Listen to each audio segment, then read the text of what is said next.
미 서부 해안에 나란히 맞붙은 세 개 주에서 약 40건의 대형 산불이 발생해 일대를 황폐화하고 있습니다. 한편 중서부 콜로라도주에선 폭염이 이어지다가 하루 만에 눈이 내리고 기온이 영하로 떨어지는 이상현상이 벌어지고 있습니다. LA 카운티가 신종 코로나 바이러스 감염증 확산을 막기 위해 할로윈데이 때 전통 가운데 하나인 사탕 받기 놀이를 금지하기로 했습니다. 트럼프 대통령이 시행 중단 명령을 내린 추첨 영주권 프로그램을 당분간 존속시키라는 연방법원의 결정이 나왔습니다. 트럼프 대통령이 2월 초 이미 신종 코로나 바이러스 감염증의 심각성을 인지하고 있었다는 폭로가 나오자 조 바이든 민주당 대선 후보가 이를 곧바로 파고들며 맹비난했습니다. 트럼프 대통령은 신종 코로나 바이러스 감염증의 심각성을 초반부터 인지하고도 이를 제대로 알리지 않았다는 폭로에 대해 국민을 공포로 내몰고 싶지 않았다고 반박했습니다. 조 바이든 민주당 대선 후보가 미국 내 일자리 확보를 강력하게 지원하는 내용을 담은 공약을 발표했습니다. 트럼프 대통령이 컨벤션 효과를 누리지 못한 채 여전히 주요 경합주에서 조 바이든 민주당 대선 후보에 뒤지는 것으로 나타났습니다. 국토안보부 장관 대행이 러시아의 선거 개입 위협에 관한 보고서 작성을 막았다는 전직 고위 관리의 내부 고발이 나와 파장을 낳고 있습니다. 트럼프 행정부 초대 국방부 장관을 지낸 제임스 매티스 전 장관이 트럼프 대통령을 위험한 인물로 평가하고 집단 행동을 거론했다는 주장이 제기됐습니다. 일리노이주의 대표적인 억만장자들이 부자들에게서 더 많은 세금을 걷기 위한 개헌안 투표를 놓고 찬반 양편으로 나뉘어 쩐의 전쟁을 벌이고 있습니다. 미중 갈등이 갈수록 격화하는 가운데 미 정부가 중국 군부와 연계된 것으로 추정되는 중국인 1000여 명에 대한 비자를 취소했습니다. 뉴욕 증시에서 주요 지수는 기술주 투매 현상이 진정된 데 힘입어 큰 폭 반등하며 마감했습니다. LA 지역 내일 맑은 가운데 곳에 따라 산불로 인한 연기가 낄 것으로 전망됩니다. 낮 최고 기온 88도, LA 지역의 밤 최저 기온 64도입니다. 이상은 이 시간 주요 뉴스입니다. 이 시간 주요 뉴스는 공항에서부터 목적지까지 모바일 체크인과 첨단 공기순환 시스템을 통해 안전한 기내 환경과 여행을 제공하는 아시아나항공 제공입니다. 애청자 여러분 안녕하십니까? 조희정입니다. 안녕하십니까? 이균우입니다. 2020년 9월 9일 수요일 라디오 서울 이브닝 뉴스 1부입니다. 일부 첫 소식 산불 관련 소식 전해드리겠습니다. 이 미 서부 해안에 나란히 맞붙은 세 개 주에서 약 40건의 대형 산불이 발생해 일대를 황폐화하고 있습니다. 기록적인 폭염과 강한 바람 속에 캘리포니아, 오리건, 워싱턴주에서 동시다발적으로 발생한 산불로 수십만 에이커의 땅이 불탔고 주민 수천 명이 대피했습니다. 케이트 브라운 오리건 주지사는 어제 저녁 주민 수천 명이 불길을 피해 대피했다고 밝혔습니다. 오리건주에서 23만여 에이커의 땅을 불태운 산불은 포틀랜드 남쪽의 클래커머스 카운티 지역과 잭슨 카운티의 매드퍼드, 피닉스 등지의 주택을 위협하고 있습니다. 클래커머스 카운티는 어제 비상 상황을 선포했습니다. 한편 캘리포니아주에서는 올해 들어 산불로 불탄 면적이 220만 에이커로 이미 연간 기록을 경신한 상황입니다. 캘리포니아 소방국은 그러나 올해 아직도 산불 시즌이 넉 달이나 더 남았고 지금도 약 20개에 달하는 대형 산불이 맹렬히 타오르는 상황이라고 밝혔습니다. 캘리포니아주의 산불은 북쪽부터 멕시코 국경 지역까지 걸쳐 진행되고 있습니다. 이 주 중부 마데라, 프레즈노 카운티의 산맥의 크릭파이어는 지난 4일 시작된 지 15만 2천 에이커를 태우고 360동의 구조물을 파괴했습니다. 시에라 국립산림에서는 산불로 고립된 사람 385명과 동물 27마리가 헬리콥터로 구조됐습니다. LA 일원에서는 밥캣 파이어가 발생해 1,300에이커를 태우며 LA 동북쪽의 패사데나 일부 지역 등에 대피령이 내려졌습니다. 샌버나디노 카운티에서 발생한 엘도라도 파이어도 피해 면적이 11,000에이커로 확대된 가운데 19%가 진화됐다고 소방당국이 밝혔습니다. 워싱턴주에서는 최근 12차례의 산불 시즌에 불탄 면적보다 더 많은 땅이 7일 하루 동안 산불에 소실됐습니다. 이 제이 인슬리 워싱턴 주지사는 지금까지 집계된 피해 면적이 33만 에이커라고 전하고 있습니다. 워싱턴주 동부의 몰든에선 산불이 마을을 덮치며 주택과 소방서, 우체국, 시청, 도서관 등 공공인프라의 80% 이상이 파괴됐습니다. 미 서부의 기록적인 폭염과 대형 산불이 이어지고 있는 가운데 중서부 콜로라도주에선 폭염이 이어지다가 하루 만에 눈이 내리고 기온이 영하로 떨어지는 이상현상이 벌어지고 있습니다. KBS 보도입니다. 섭씨 34도를 넘나들던 기온이 하루 새 영하 0.5도로 떨어졌습니다. 장렬하던 태양, 폭염 대신 눈이 펑펑 내립니다. 미 중서부 콜로라도주 덴버시입니다. 1962년 이후 58년 만에 9월 최저 기록을 갈아치웠고 역시 가장 빨리 얼음이 얼은 기록까지 새로 세웠습니다. 주민들은 느닷없이 여름이 끝났고 겨울이 왔다며 놀라워합니다. 콜로라도주 과학자들은 지구온난화가 영향을 미쳤을 수 있다고 조심스럽게 예측하면서도 더 연구가 필요하다고 밝혔습니다. 산불의 기세가 꺾이지 않고 있는 캘리포니아주와 오리건주는 붉은색으로 뒤덮였습니다.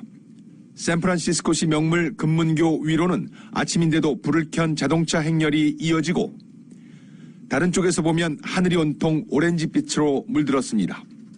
위성 사진으로도 미 서부 지역이 산불 연기로 뒤덮인 모습이 선명합니다. 물 수증기와 산불 연기가 합쳐 이런 현상이 일어나고 있다는 설명입니다. 사진과 동영상을 앞다퉈 보도하고 있는 이곳 언론들은 마치 종말이 온 것 같은 모습이라고 표현하고 있습니다. 폭염과 산불로 비상사태가 선포된 미 서부에선 하늘까지 붉게 변하면서 주민들 마음은 더 어두워 보입니다. 워싱턴에서 KBS 뉴스 김은규입니다. LA 카운티가 신종 코로나 바이러스 감염증 확산을 막기 위해 헬로윈데이 전통 가운데 하나인 사탕 받기 놀이를 금지하기로 했습니다. LA 카운티 공중보건국은 다음 달 31일 헬로윈데이를 앞두고 이러한 내용의 코로나19 방역 지침을 발표했습니다. 보건국은 할로윈데이 복장을 한 어린이가 동네 가정집을 방문해 사탕을 받는 트릭 오 트릿 놀이와 관련해 적절한 사회적 거리 두기가 매우 어려울 수 있기 때문에 사탕 놀이는 허용되지 않는다고 밝혔습니다. 트릭 오 트릿과 유사한 놀이로 자동차 트렁크에 사탕을 쌓아두고 아이들에게 직접 나눠주는 트렁크 오 트릿도 금지됩니다. 이 보건국은 사람이 많이 모일 수 있는 헬로윈데이 축제를 비롯해 각종 놀이시설의 유령의 집 운영 등도 전면 불허하기로 했습니다. 보건국은 트릭 오 트릿 놀이의 대안으로 어린이들이 자동차에 탑승한 상태에서 사탕 가방을 건네받는 드라이브-트루 이벤트를 제안하며 마스크 착용과 거리두기 유지, 손 씻기 등 방역 수칙 준수를 당부했습니다. 아울러 주민들이 헬로윈데이를 즐기기 위해 온라인 파티를 개최하거나 자동차 퍼레이드를 하는 것은 가능하다고 밝혔습니다. 로스알라미토스 교육구가 8일부터 일부 초등학생 대상 대면 수업을 재개했습니다. 이로써 로스알라미토스 교육구는 코로나19 대유행 이후 오렌지 카운티에서 처음으로 교문을 다시 연 교육구가 됐습니다. ABC7 방송의 이날 보도에 따르면 교실 수업에 참여한 학생은 킨더가든에서 5학년까지 재학생과 특수교육 참여 학생입니다. 가주정부는 지난달 20일 로스알라미토스 교육구 산하 초등학교 6곳과 18개 사립초등학교의 대면 수업 재개 신청을 승인했습니다. 오렌지 카운티 보건국에 따르면 이날 현재까지 주정부로부터 대면 수업 재개 승인을 받은 오렌지 카운티의 초등학교는 98개 교입니다. 이들 학교 중 로스알라미토스 교육구 산하 학교를 제외한 나머지는 모두 종교 기반 초등학교 또는 사립학교입니다. 남가주 첫 순두부 전문 식당으로 많은 사랑을 받아온 원조 순두부의 집 베버리 순두부가 오는 20일 마지막 영업을 기해 문을 닫습니다. 전원 식당 등에 이어 코로나 사태의 직격탄을 맞은 또 하나의 한인타운 내 유서 깊은 요식업소가 사라지는 것입니다. 원조 순두부의 명성을 쌓으며 직접 순두부까지 만들어 맛을 낸 베버리 순두부의 인기는 소공동, 북창동 순두부 등으로 이어졌고 한 식당만의 독특한 메뉴로 자리매김했습니다. 40석 규모의 작은 식당이지만 베버리 순두부의 맛만 고집하는 단골 손님들이 많고 외국 손님이 80에서 90%를 차지했습니다. 이 작고한 LA타임스의 유명 푸드 칼럼니스트 조나단 골드가 발간한 LA 최고 101개 식당에 베버리 순두부는 수차례 선정됐습니다. 또 2019년에는 LA타임스의 세월을 이긴 10개 전통 식당 명단에 한인 식당으로는 유일하게 뽑혔고 CNN을 통해 전 세계 식당을 소개했던 유명 요리 연구가 고 앤서니 브루댕이 2015년 베버리 순두부에 찾아와 가장 한국적인 맛으로 엄지손가락을 치켜 세운 전통 식당이었습니다. 미국 도시 중 신종 코로나 바이러스 감염증의 타격을 가장 크게 받았던 뉴욕시에서 마침내 레스토랑 안에서 식사가 가능해집니다. 앤드루 쿠오모 뉴욕주지사는 오늘 기자회견에서 오는 30일부터 수용 인원의 25% 범위에서 뉴욕시 레스토랑들의 실내 식사를 허용한다고 밝혔습니다. 지난 3월 하순 코로나19 대유행으로 문을 닫은 지 반년 만입니다. 뉴욕시는 당초 지난 7월 6일부터 3단계 경제활동 재개에 따라 레스토랑 내부 식사를 허용할 계획이었습니다. 그러나 다른 주들을 중심으로 코로나19가 다시 유행하자 이 계획을 보류하고 야외 테이블에서만 식사할 수 있다고 결정한 바 있습니다. 레스토랑 실내 식사 금지는 한때 코로나19의 진앙으로 불렸던 뉴욕시에서 마지막으로 남은 몇 안 되는 봉쇄 조치 중 하나였습니다. 따라서 이번 부분 해제는 뉴욕시가 코로나19의 상처를 딛고 일어서는 상징적 조치가 될 것으로 보입니다. 다만 뉴욕시 식당들은 식사 인원 제한과 함께 고객 체온 검사를 의무화하고 코로나19 추적 검사에 대비해 일행 중 최소 1명의 연락처를 확보해야 하는 등 여러 가지 규제를 지켜야 한다고 쿠오모 주지사는 설명했습니다. 조 바이든을 지지하는 한인 단체인 코리안 아메리칸 포 조 바이든이 한인 유권자들을 대상으로 투표 참여를 독려하는 폰 뱅킹 캠페인을 실시합니다. 코리안 아메리칸스 포 조 바이든은 내일 오후 4시 온라인 미팅으로 모여 버지니아와 텍사스, 펜실베니아, 조지아, 그리고 네바다주 등 치열한 경쟁이 예상되는 주에 거주하고 있는 한인 유권자들에게 집중적으로 전화를 걸어 바이든 후보가 왜 한인 커뮤니티에 필요한 대통령인지 설명하고 투표해 줄 것을 호소할 계획이라고 밝혔습니다. 코리안 아메리칸스 포 조 바이든은 폰 뱅킹에 참여할 한인 자원봉사자들도 모집하고 있습니다. 바이든 후보를 지지한다면 누구나 폰 뱅킹에 동참할 수 있습니다. 폰 뱅킹에 참여하기를 희망하는 한인들은 웹사이트를 통해 참여할 수 있습니다. 한인검사협회 KPA가 주관하고 LA 총영사관과 재외동포재단이 후원하는 한인 청소년 대상 멘토십 웨비나가 오는 19일 토요일 오후 2시부터 줌 화상으로 진행됩니다. 한인검사협회 KPA는 전 세계 한인검사들의 모임으로 올해 창립 10주년을 맞아 한인 청소년들의 미래 진로 설계를 돕고 코리안 어메리칸의 정체성을 함양시키기 위한 특별 멘토 프로그램을 준비했다고 밝혔습니다. 멘토는 니콜 김 북부 일리노이주 연방검사, 제이콥 립 LA 카운티 검사, 제이콥 리 LA 카운티 검사 등 3명이며 한인 청소년이면 누구나 신청 가능합니다. 신청은 이메일 generalroh@naver.com을 통해 할 수 있습니다. 트럼프 대통령이 시행 중단 명령을 내린 추첨 영주권 프로그램을 당분간 존속시키라는 연방법원의 결정이 나왔습니다. 워싱턴 DC 연방법원의 아미트 미타 판사는 이민 관련 단체들이 트럼프 대통령의 취업 비자 등 이민 프로그램 중단을 막아달라며 제기한 소송에 대해 지난주 이같이 판결했습니다. 연방 국무부는 지난 4월에 트럼프 대통령의 명령으로 진행을 중단했으나 이번 법원의 명령으로 비자 발급을 9월 말까지 계속해야 하게 됐습니다. 추첨 영주권 프로그램은 영주권을 받아 미국으로 이민 오는 사람들의 수가 적은 국가들의 희망자들을 대상으로 해서 매년 무작위 추첨을 통해 영주권 취득 자격을 부여하는 것으로 한국은 이에 해당이 안 되지만 북한 태생자의 경우 해당이 될 수 있습니다. 미국 소식 전해드리겠습니다. 트럼프 대통령이 북한의 핵무기를 부동산에 비유하며 너무 사랑해서 팔 수 없다는 집과 같다고 말한 것으로 전해졌습니다. 워터게이트 스캔들 특종으로 퓰리처상을 수상했던 언론인 밥 우드워드는 자신의 저서를 총해 김정은 위원장은 친서에서 트럼프 대통령을 각하로 칭하며 친밀감을 드러냈다고 밝혔습니다. KBS의 보도입니다. 트럼프 대통령이 북한의 핵무기를 부동산에 비유했다고 밥 우드워드 기자가 신간 경로를 통해 밝혔습니다. 핵무기는 김정은 위원장에게 아끼는 집과 같기 때문에 팔지 않을 것이라고 트럼프 대통령이 말한 내용도 폭로했습니다. 2017년 북미 간 갈등이 최고조에 올랐을 때 긴박했던 상황도 소개됐습니다. 매티스 당시 국방장관은 비상 상황에 대비해 제복을 입고 잠을 잤고 성당에 가서 기도했던 일화도 전해졌습니다.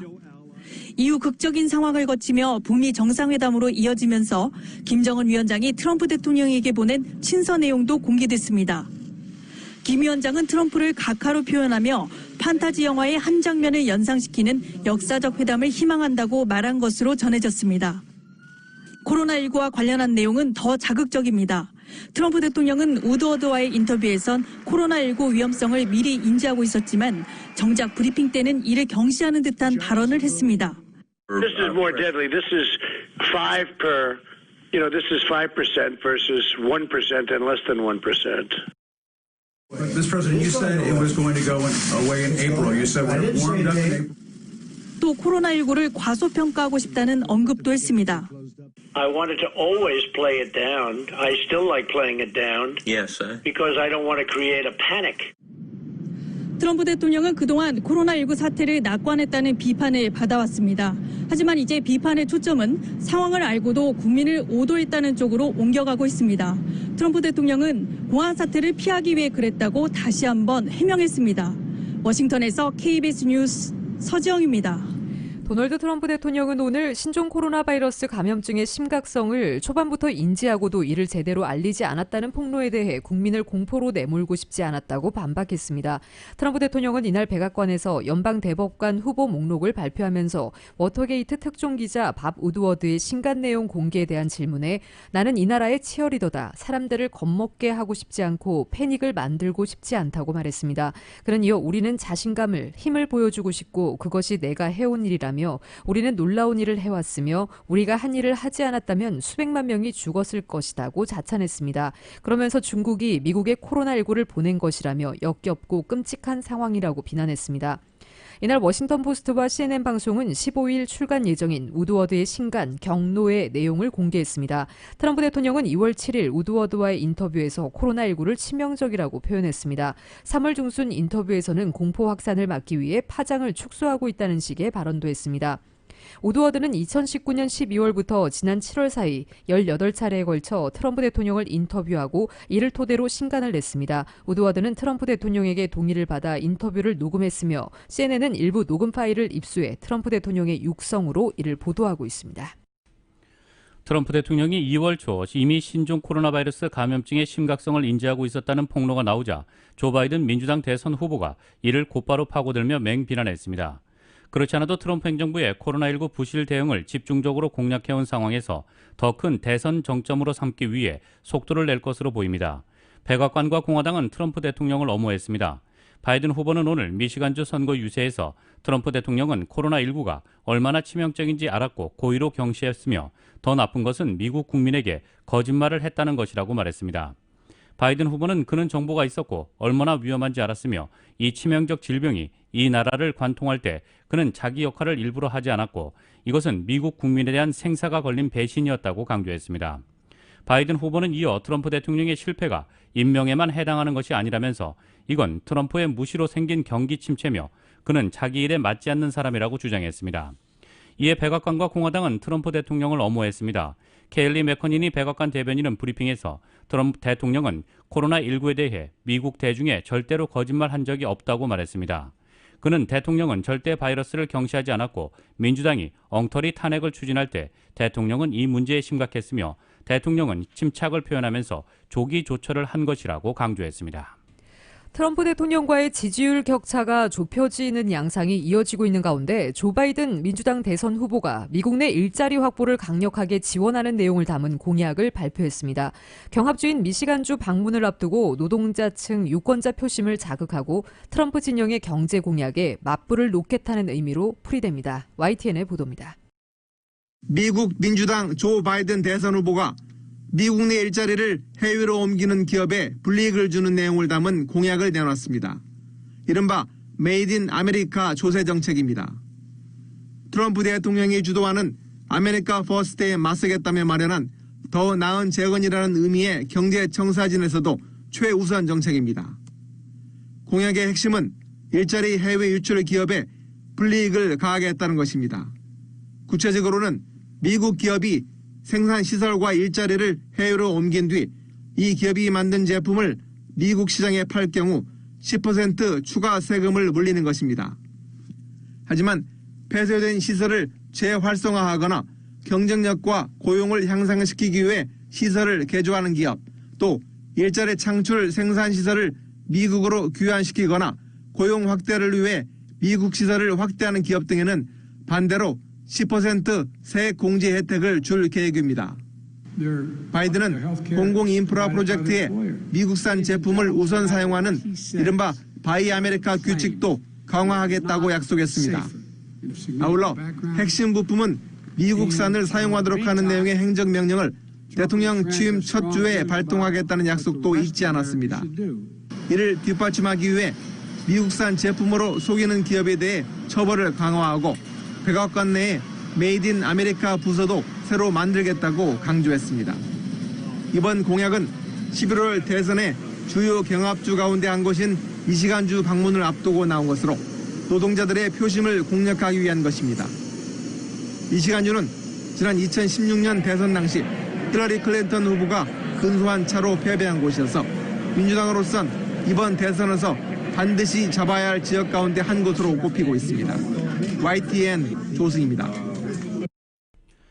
트럼프 대통령이 컨벤션 효과를 누리지 못한 채 여전히 주요 경합주에서 조 바이든 민주당 대선 후보에 뒤지는 것으로 나타났습니다. CNBC 방송에 따르면 지난 4일과 6일 체인지 리서치와 함께 6개 경합주 유권자 4,143명을 대상으로 한 여론조사 결과 바이든 후보가 49%로 트럼프 대통령을 앞섰습니다. 애리조나, 플로리다, 미시간, 노스캐롤라이나, 펜실베니아, 위스콘신 등 6개 주에서 진행된 이번 조사 결과는 2주 전 CNBC 체인지 리서치와 같은 조사와 거의 차이가 없었습니다. 당시 조사에서도 바이든 후보가 49%로 트럼프 대통령을 소폭 앞선 것으로 나타난 바 있습니다. 트럼프 대통령의 지지율만 1%포인트 줄어든 셈입니다. 이를 두고 CNBC는 트럼프 대통령이 컨벤션 효과를 누리지 못했다고 분석했습니다. 트럼프 대통령이 8월 말 공화당 전당대회에서 대선 후보로 공식 지명됐으나 그 직전 조사 때보다 지지율을 끌어올리지 못했기 때문입니다. 컨벤션 효과란 전당대회 같은 대형 정치 이벤트 후 통상 지지율이 오르는 현상을 가리킵니다. 앞서 바이든 후보 역시 지난달 17일에서 20일 민주당 전당대회 직후 정치 전문 매체 폴리티코와 여론조사기관 모닝 컨설트의 공동 여론조사에서 호감도 48%를 기록해 전대 이전과 큰 차이를 보이지 못했습니다. 이날 공개된 CNBC 체인지 리서치의 여론조사에서 바이든 후보는 6개 경합주 모두 소폭 리드를 지킨 것으로 집계됐습니다. 로이터 통신과 입소스의 전국 여론조사에서는 52%의 지지를 얻은 바이든 후보가 40%에 그친 트럼프 대통령을 12%포인트 차로 크게 앞선 것으로 나타났습니다. 미 국토안보부 장관 대행이 러시아의 선거 개입 위협에 관한 보고서 작성을 막았다는 전직 고위관리의 내부 고발이 나와 파장을 낳고 있습니다. 브라이언 머피 전 국토안보부 차관보 대행은 국토안보부 최고위층으로부터 러시아의 선거 개입, 백인 5월주의의 폭력성을 부각하지 말라는 압력을 받았다는 내용의 내부 고발장을 냈다고 뉴욕타임스와 로이터 통신 등이 오늘 보도했습니다.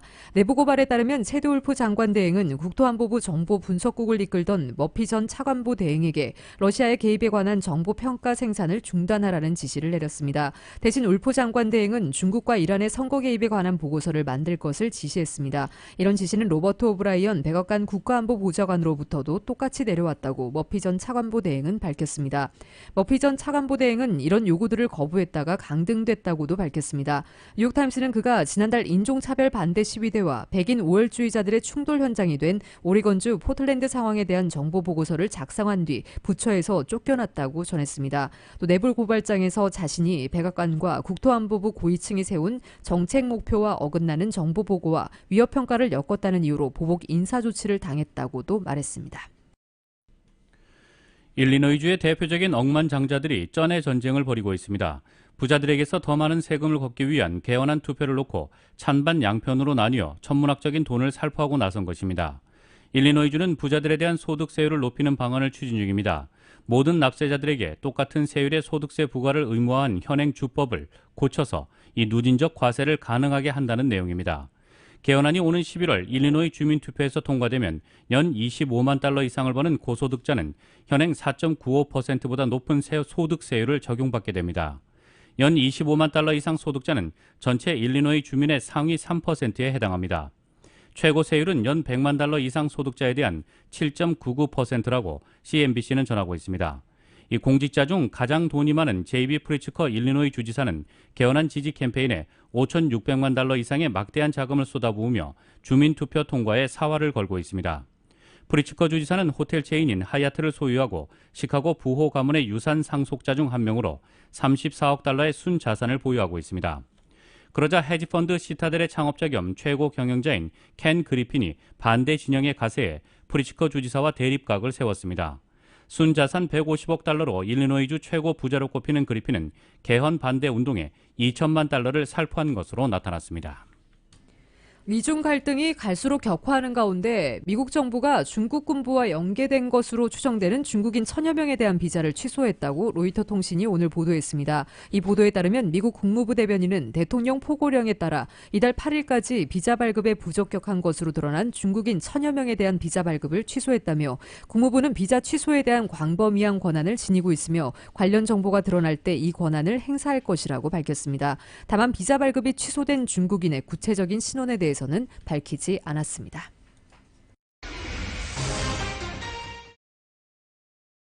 미주 한인사회 쇼핑 트렌드에 새로운 변화가 시작됩니다.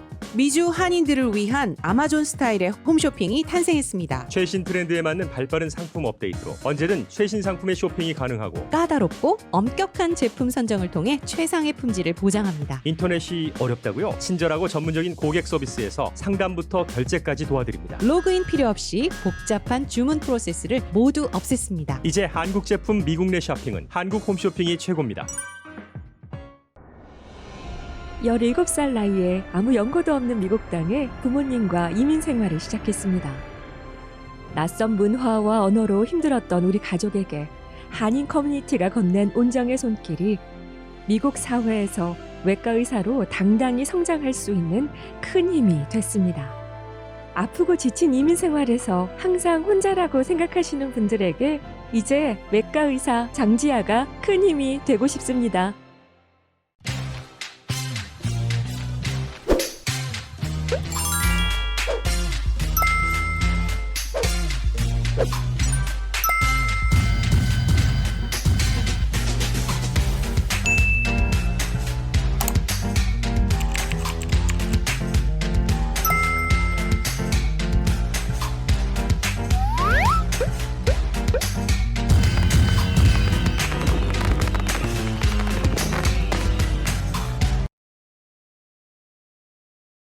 한국 소식 전해드리겠습니다.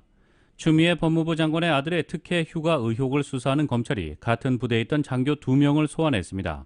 이런 가운데 추 장관 측은 가족이 아들의 부대 배치를 청탁했다고 폭로한 군 관계자를 명예훼손 혐의로 경찰에 고발했습니다. YTN의 보도입니다.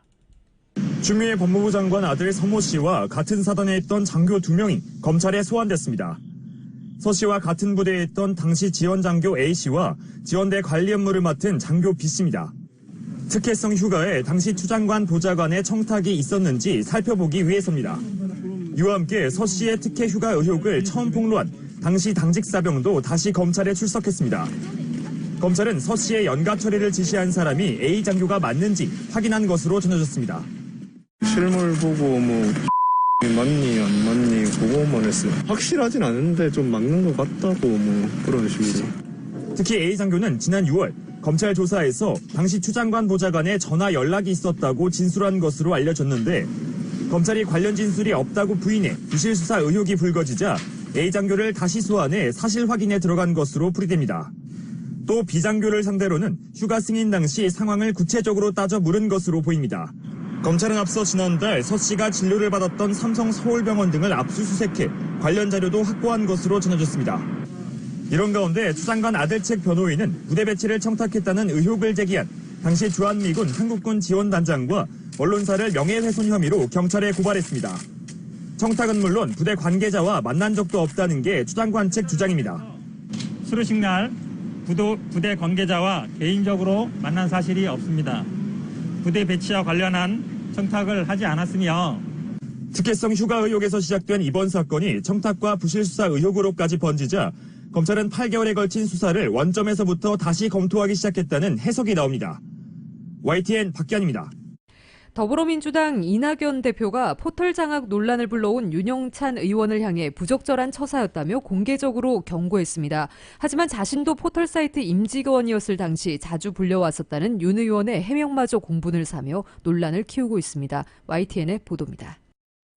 더불어민주당 윤영찬 의원의 문자 메시지 논란은 사그라지지 않았습니다. 갑의 횡포라는 비판에서 더 나아가 포털 장악 시도라는 정치적 공세까지 더해지자 민주당 이낙연 대표는 공개적으로 윤 의원을 질책했습니다.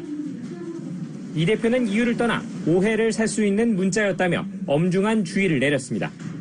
불공정하게 다루었다는 문제의식을 갖고 있었다고 합니다마는 그럼에도 불구하고 오해를 살 수 있다고 생각합니다. 엄중하게 주의를 드립니다. 다른 의원들 역시 오해를 살 수 있는 말을 하지 않도록 조심하라고 경고했습니다. 국민의힘은 이번 사건은 문재인 정권의 언론 통제 시도라며 국정조사가 필요하다고 촉구했습니다. 현 정권의 언론 통제는 반민주적 독재 행위이며 여론을 조작하고 오도하는 등 국기문란 행위를 자행한 것이 명확한 바 국정조사 등 관련한 법적 절차를 통해 여기에 윤 의원이 자신도 네이버 임직원일 당시 국회로 많이 불려왔었다고 해명한 것이 논란에 기름을 부었습니다. 네이버의 대관 담당을 하면서 많은 의원님들과 얘기를 했습니다. 여기 계신 의원님들이 불러서 또 제가 국회도 와서 이야기를 듣고요. 당대표의 공개 질책에 윤 의원은 SNS를 통해 보좌진과의 대화였더라도 적절한 언어를 사용하지 못한 잘못이 있다며 사과하면서도 형평성에 대해 의문을 가졌던 것이라고 거듭 강조했습니다. 민주당 지도부에 이어 윤희연 본인도 한껏 몸을 낮췄지만 국민의힘은 드루킹 사건까지 언급하며 정부와 여당의 포털 장악 의혹을 강하게 제기하고 있어서 공방은 계속될 것으로 보입니다. YTN 김주영입니다. 새 비대위의 결정으로 전공의 집단 휴진 사태는 마무리됐지만 의사국지를 거부 중인 의대생 문제는 새로운 의정 갈등의 불씨가 되고 있습니다. 한국 정부는 국민의 동의가 우선이라며 기존 입장을 계속 고수하고 있는데 일부 대학 의대생들을 중심으로 집단 행동 방침 철회 가능성이 엿보이고 있습니다. 계속해서 YTN입니다.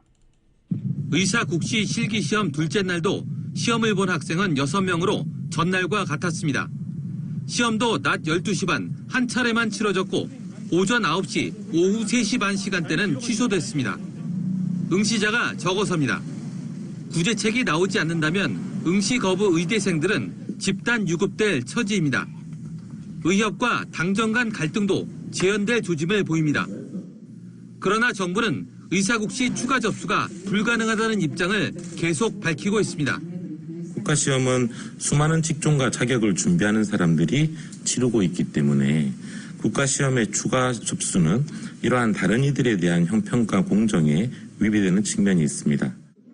국민의 동의가 없다면 구제 여부를 결정할 수 없다는 점도 분명히 했습니다.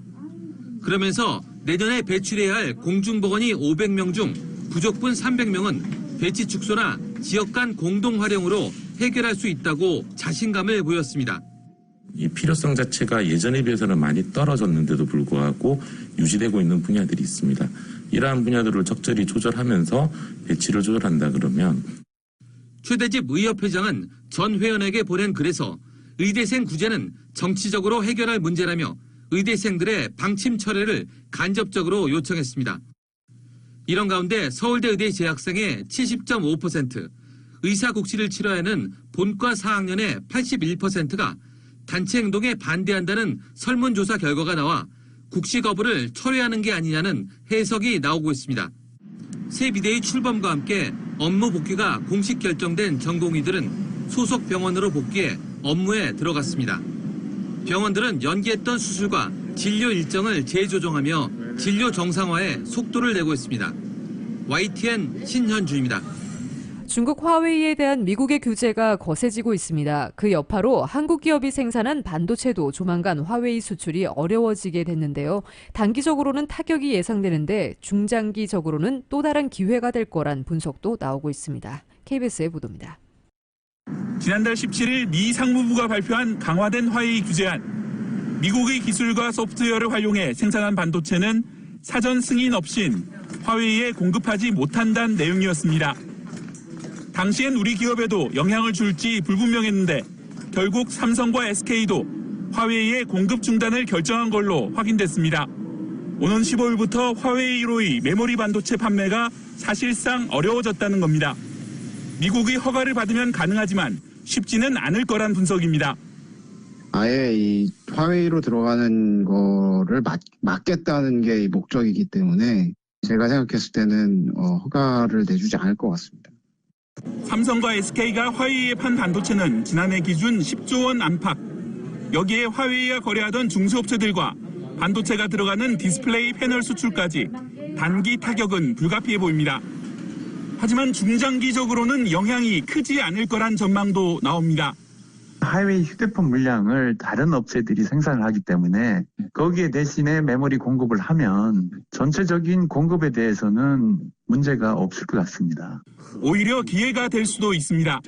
5G 통신 장비와 스마트폰 시장에서 화웨이는 우리 최대 경쟁 상대이기 때문입니다.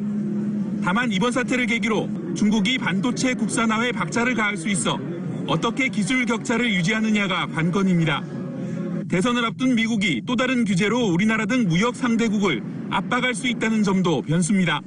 KBS 뉴스 박대기입니다. 헬스 에브리데이.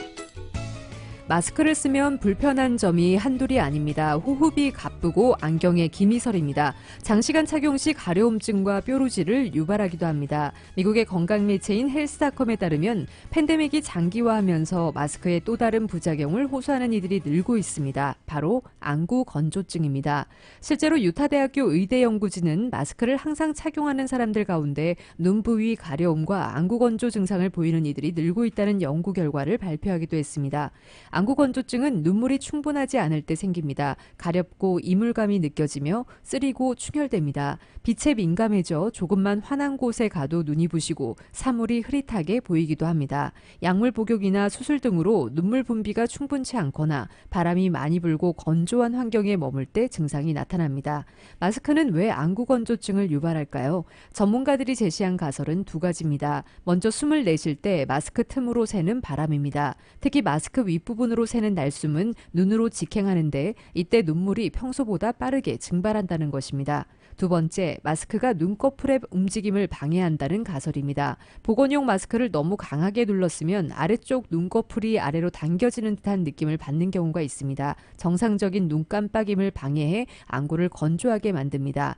마스크를 착용하면서부터 안구 건조 증상이 나타난다면 마스크 착용법부터 확인해야 합니다. 착용 시 빈틈이 생기지 않도록 코 지지대와 이어밴드를 꼼꼼하게 조절해야 합니다. 그래도 빈틈이 생긴다면 티슈를 말아 빈틈을 메꾸거나 의료용 테이프를 이용해 마스크와 얼굴을 밀착할 수 있습니다. 이때 아래쪽 눈꺼풀이 당겨지지 않도록 주의해야 합니다.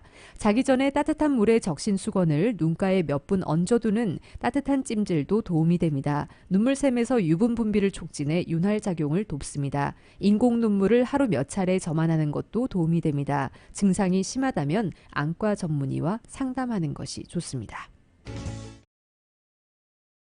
뉴욕 증시에서 주요 지수는 기술주 투매 현상이 진정된 데 힘입어 큰 폭 반등했습니다. 오늘 뉴욕 증권거래소에서 다우지수는 전장보다 439.58포인트, 1.6%가 상승한 27,940.47의 거래를 마쳤습니다. S&P 500 지수는 전장보다 67.12포인트, 2.01%가 오른 3,398.96에, 기술주 중심의 나스닥 지수는 293.87포인트, 2.71% 급등한 11,141.56의 장을 마감했습니다. 시장은 애플과 테슬라 등 주요 기술주 주가 동향과 신종 코로나 바이러스 감염증 백신 관련 소식, 미중 갈등 등을 주시했습니다. 지난주 후반부터 전일까지 가파르게 떨어졌던 기술주 주가가 이날은 반등에 성공하면서 시장 전반의 불안이 완화됐습니다.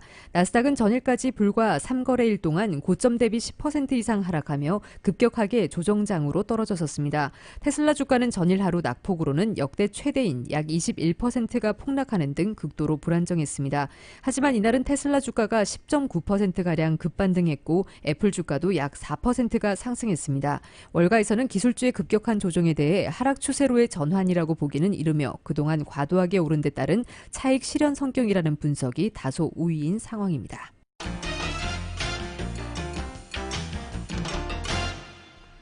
국제유가는 반등에 성공했습니다. 뉴욕 상업거래소에서 10월 인도분 서부 텍사스산 원유는 배럴당 3.5% 오른 38.05달러로 장을 마감했습니다. 런던 IC 선물 거래소의 11월 브렌트유도 현재 배럴당 2.3% 오른 40.69달러에 거래되고 있습니다. 전날 7.6% 폭락했던 유가는 미국발 공급 감소 전망에 일정 부분 회복한 것으로 보입니다. 마켓워치에 따르면 미 에너지 정보청은 지난주 미국의 원유 공급량이 50만 배를 감소했다는 내용의 보고서를 내일 발표할 것으로 예상되고 있습니다. 다만 신종 코로나 바이러스 감염증 사태의 여파로 원유 수요가 크게 살아나지 않고 있다는 점에서 반등폭은 제한될 것이라는 전망입니다. 이날 서부 텍사스산 원유는 상승률은 전날 하락률의 절반에도 못 미쳤습니다. 국제 금값은 소폭 상승세를 꾸준히 이어갔습니다. 뉴욕 상품거래소에서 12월 인도분 금은 온스당 0.6% 오른 1954.90달러의 거래를 마쳤습니다. 유로화 대비 미국 달러와 약세 현상이 금값을 뒷받침한 것으로 분석되고 있습니다. 동영상 공유 소셜미디어 틱톡의 모회사인 중국 바이트댄스가 틱톡 미국 사업의 일부만 매각하는 방안을 미 정부와 논의 중이라고 밝혔습니다. 이날 소식통을 인용해 바이트댄스가 인기 앱의 이 틱톡의 미국 사업을 통째로 매각하는 것을 피할 수 있는 합의안에 대해 미 정부와 논의하고 있다고 전했습니다. 이런 옵션을 둘러싼 논의는 이미 수개월째 진행돼 왔지만 중국 정부가 최근 틱톡 매각을 어렵게 하는 조치를 내린 뒤 그 긴급성이 더 높아졌다고 말했습니다. 중국 정부는 지난달 말 음성인식이나 빅데이터 수집 등의 인공지능 AI 기술을 당국의 허가 없이 수출할 수 없는 규제 목록에 올렸습니다. 시장에서는 틱톡 매각을 겨냥한 규제 조치로 풀이하고 있습니다. 이에 따라 틱톡 매각에 컨텐츠 추천, 텍스트 분석, 음성 인식 등의 중요한 알고리즘이 포함될 것이냐가 중요한 관심사로 떠올랐습니다.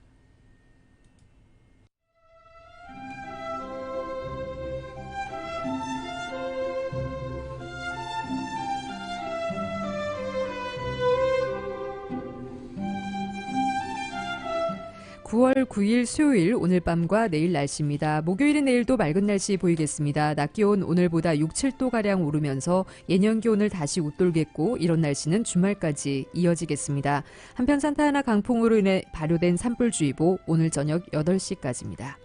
LA 한인타운의 내일 낮 최고 기온 88도입니다. 밤 최저 기온 64도, 오렌지 카운티 지역 92도, 65도, 벨리와 인랜드 엠파이어 지역 90도, 62도, 해안 지역의 내일 낮 최고 77도, 밤 최저 64도입니다.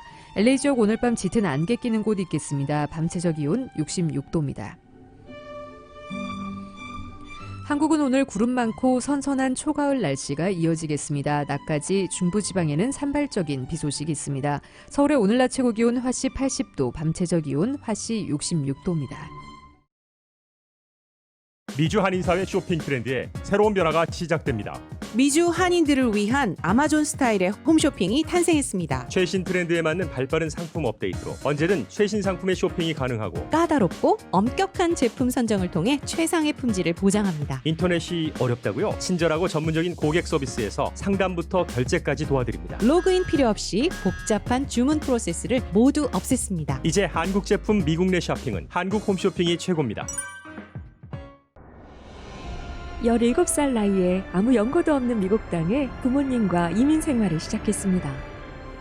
낯선 문화와 언어로 힘들었던 우리 가족에게 한인 커뮤니티가 건넨 온정의 손길이 미국 사회에서 외과 의사로 당당히 성장할 수 있는 큰 힘이 됐습니다. 아프고 지친 이민 생활에서 항상 혼자라고 생각하시는 분들에게 이제 외과 의사 장지아가 큰 힘이 되고 싶습니다.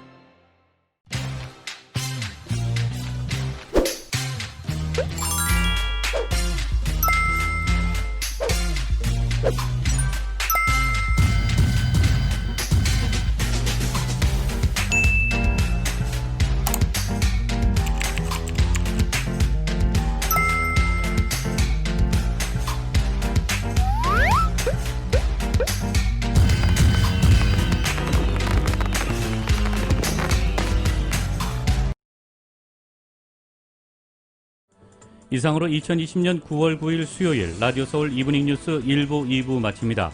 지금까지 진행의 이균호, 조희정이었습니다. 행복한 저녁 보내시기 바랍니다. 고맙습니다.